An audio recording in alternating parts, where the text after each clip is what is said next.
think Colombia is moving in the wrong direction.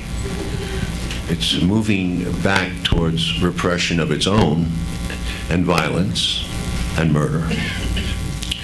I've heard alarming reports from many sides now about the paramilitaries in Colombia going about the old business of killing people, killing Colombian reformers, unionists, reformers, teachers. These are very important people. You kill 100 of them every year, or 85, or more than 100. It's an enormous number, far more than... I never hear about murders in Venezuela, and you never hear about the murders in Colombia, but this is a double standard, hypocritical standard. And the murders here are very dangerous, and they go on, and no one does anything about it. The political party seems to be, the Uribe party seems to be involved or backing these paramilitaries. And that is a very dangerous thing, the most dangerous thing I can think of. A person like myself who might speak out would be killed in Colombia, not in Venezuela. It's interesting, the FARC did not do well in the election, but that doesn't mean that it's over. The progressive parties have a big role to play, and I think Colombia may come back to the middle and away from this present forces of evil and destruction and ignorance that you see with the Uribe Duque regime.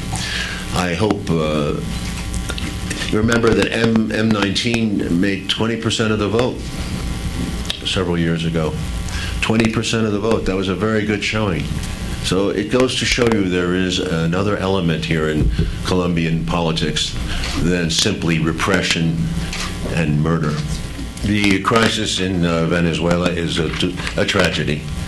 The management of Venezuela since Chavez left is poor. Economics, very poor.